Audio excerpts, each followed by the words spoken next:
Y sin embargo, el número de alumnos y de alumnas que cursaban bachiller se incrementó.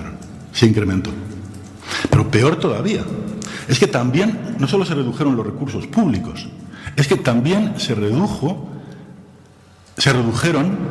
los recursos privados.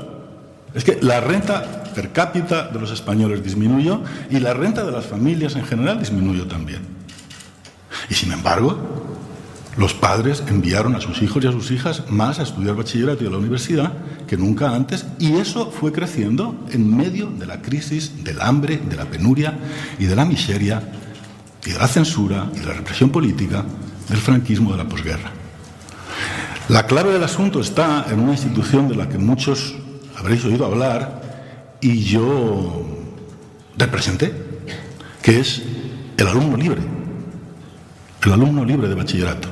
El crecimiento de los alumnos en bachillerato durante el franquismo se hace sin puestos escolares. Simplemente el maestro de la escuela, de la localidad, prepara al alumno con los libros que se va a examinar luego al instituto. Los alumnos libres llegaron a ser más de la tercera parte de los alumnos totales. De manera que se puede crecer sin recursos públicos e incluso sin recursos privados. Pero a lo que iba es, en este caso, para mí, tienen más importancia los recursos privados y la decisión privada de continuar la escolaridad que los fenómenos globales. Y por eso pienso que el enfoque adecuado es el individualista. Las familias y los individuos, pese a todos los pesares y pese a todas las dificultades, por alguna razón que sería verdaderamente complejo entrar aquí en ella, o por muchas razones que sería complejo entrar en ellas, envían a sus hijos a estudiar mucho más que antes, incluso aunque los recursos públicos y privados durante la época son menores. A partir de 1955, es decir, a partir de la gente que nace en 1940 o 1945, ya sí que podemos hablar del auge económico. Hay más recursos privados. Pero también entonces los recursos privados crecen y los recursos públicos se quedan estancados. Hasta el ministerio de Lora Tamayo, en 1960 y tantos, no se emprende una política de inversiones públicas en la enseñanza. No se crean institutos, confidencia de un planificador. ¿Cuál fue el criterio? En las ciudades con equipo en segunda división de fútbol. No es mal criterio. Había en las capitales de provincia, por supuesto, pero luego, ¿qué pueblos grandes elegimos? Pues miremos los que tienen equipos en segunda división de fútbol, que probablemente sean los que más lo necesitan.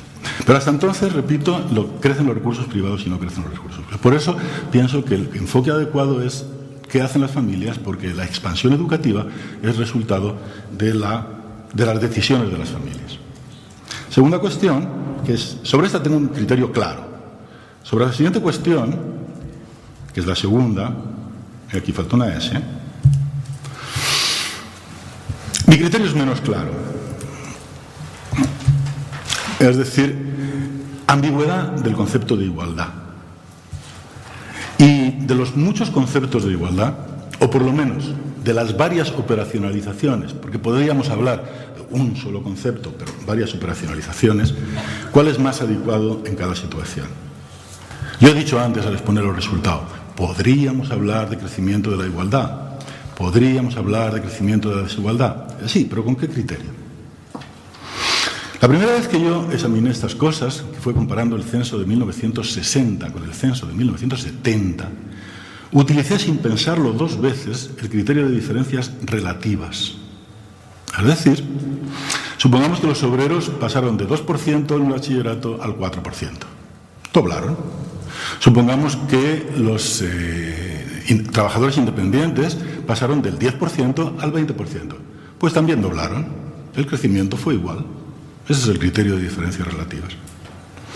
Así que en ese criterio, si yo tengo 2 y me dan 2, pues debo ser tan feliz como uno que tiene 10 y progresa hasta 10. Bueno, no es justo ponerme yo en lugar de una clase.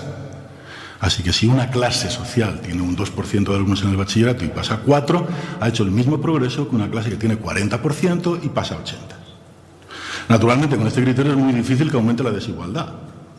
Es mucho más fácil que aumente la igualdad. Así que después de haber escrito un par de artículos usando este criterio sin pensarlo mucho, pues un día pensé, no podemos continuar así. Después de pasar de 40 a 80, ¿cuál es el siguiente paso? Había una solución que es efecto techo, no pueden subir más. Pero claro, el resultado inmediato es que la igualdad crece casi necesariamente. Si ya tenemos una clase, la de los profesionales, con efecto techo en los 80, entonces la única que puede crecer realmente son las otras ya. Por lo tanto, a partir de un cierto momento, cuando una clase hace efecto techo, las demás crecen. Así que me parece un criterio demasiado laxo, poco exigente.